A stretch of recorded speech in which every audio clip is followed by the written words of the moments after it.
Bonjour tout le monde. Moi, c'est Bernard de vous présenter sur la question de votre jeune permanent dans la lutte contre les maladies chez les femmes au Maroc. Et comme vous le savez, c'est un enseignement qui va s'articuler pour les 4 ou 5 points que nous allons voir les objectifs de cet enseignement, de ce cours. Nous allons définir les concepts clés. Mais aussi, nous allons comprendre les jeunes maladies dans la société. Les maladies chez les femmes qui les gènes facilitent, qui permettent à l'idée. Mais aussi, nous allons voir le rôle et les bienfaits de ces gènes chez les femmes. Premier objectif, c'est définir les concepts. Par ça, nous allons identifier les maladies que les gènes visent. Donc, le gène de Ramadan a un impact positif dans le cadre de la lutte contre les maladies. Mais aussi, nous allons comprendre les avantages ou les bienfaits de ces gènes. Et bien que le gène d'un rite qui est sacré dans la région musulmane, mais a des impacts sur la vie des femmes. Mais aussi, à partir de cet enseignement, nous allons produire un discours constructif sur le gène en faveur des femmes. Les concepts clés que nous allons comprendre, c'est le gène du Ramadan, mais aussi la maladie.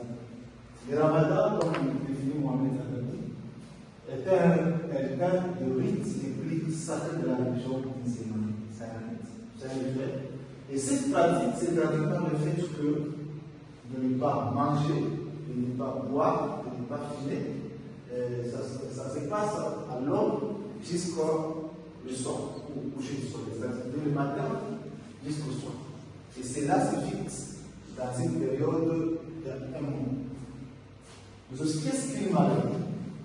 La maladie, c'est tout un problème de santé. C'est un dysfonctionnement. Et ça affecte négativement les capacités physiques ou mentales de la femme ou de l'être humain. Les gènes dans la vie sociale. Je parle spécifiquement chez les femmes. Je ne vais pas vous toucher tous les points. Le gène de Ramadan constitue un moyen de socialisation, un rôle social très important pour le maintien de l'équilibre social.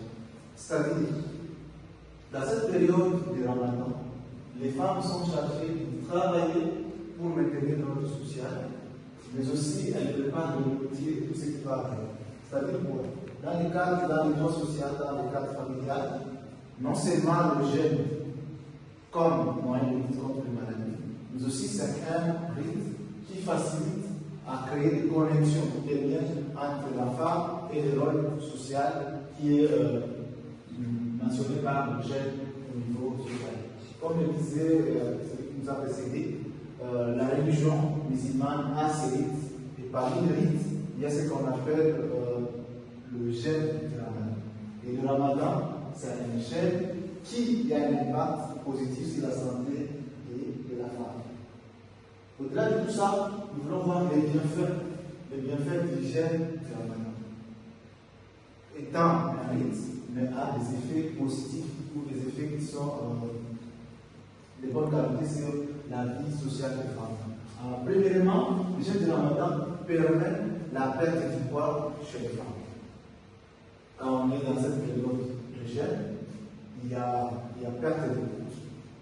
Deuxièmement, le bienfait du gène, ça rééquilibre la santé en évitant bien évidemment la perturbation hormonale afin de bien aussi menstruer. Troisième niveau, le gène du Ramadan permet d'améliorer la santé mentale chez la femme.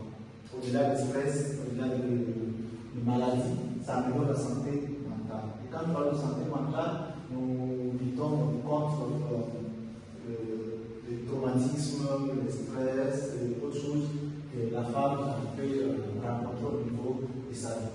Mais aussi, parmi les bienfaits, il y a les femmes qui sont en période de ménopause. Dans la période de ménopause, le gène permet à atténuer le poids, mais aussi à améliorer la santé osseuse. Les os des femmes en périmènopause, donc à l'âge de 50, 55, 60, ces femmes, dans cette période, augmentent leur santé au niveau des os. Les maladies. Quelles sont les maladies que le gène du Lambda limite? Premièrement, le diabète de type 2. Le diabète de type 2, c'est une maladie chronique avec excès du sucre dans le sang. Parce que vous savez, quand je suis arrivé au Maroc, j'ai rencontré que le Maroc a une gastronomie vraiment impeccable. Au Maroc, il y a plusieurs métiers. Et quand vous mangez avec les Marocains, vous savez qu'il faut toucher à tout. Maintenant, dans cette période de jeûne, le Ramadan, le jeûne de Ramadan permet d'éviter contre le diabète de type 2 qui est occasionné surtout par le sucre. Mais aussi, parmi les maladies, il y a l'hypertension artérielle. L'hypertension artérielle est causée surtout par la consommation excessive du sel et de l'alcool. Mais aussi l'obésité. L'obésité, c'est l'accumulation excessive de graisse corporelle. Dans cette période de jeûne, comme nous l'avons dit tantôt, c'est une période où on ne mange pas, où on boit, où on fume. Dans cette période, ça permet même d'atténuer le poids de la femme. En conclusion, je voulais dire que les jeunes de Ramadan jouent un rôle crucial dans la lutte contre les maladies infectieuses. Je ne sais pas si vous avez des questions. J'ai une question, mais c'est quelque chose que ça peut paraître banal. Oui. Mais pourquoi le perte du poids, c'est quelque chose qui est positif? Le perte du poids, c'est quelque chose qui est positif dans la mesure où ça permet à la femme d'avoir une bonne santé et d'être sûre. Parce que le surpoids bloque la vie, la facilité de la vie chez elle. C'est l'être humain de la femme. D'accord, merci. Je pense qu'il fallait juste préciser, parce que vous avez parlé d'obésité, vous avez parlé de perte de poids, c'était deux notions contradictoires en même temps. Il fallait juste, je pense, préciser, mentionner, en fait, en cas de besoin, par exemple, si la personne souffre des maladies, en fait, pendant le ramadan, ça serait plus facile. Pas vraiment facile, ça serait en fait le moment idéal pour perdre du poids.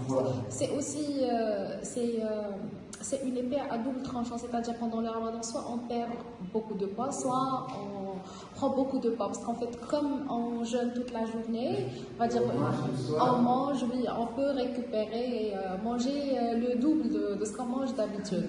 Ce qui est positif dans cette période, on ne mange pas comme on veut manger tous les jours. On rééquilibre le mode de la nourriture. Ce qui permet facilement de perdre et d'augmenter. Je pense que on a la perte de poids chez la femme.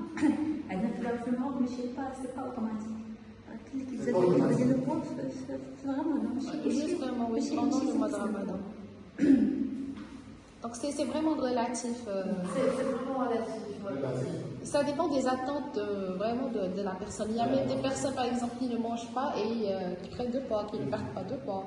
Il fallait aussi, je pense, aborder les questions d'hormones, parce qu'elle impacte beaucoup et c'est quelque chose qu'on ne voit pas, mais que la femme ressent. C'est très psychique, mais et qu'on ne voit pas. Donc, peut-être qu'on n'a pas tant. On peut les voir surtout quand on va à l'hôpital.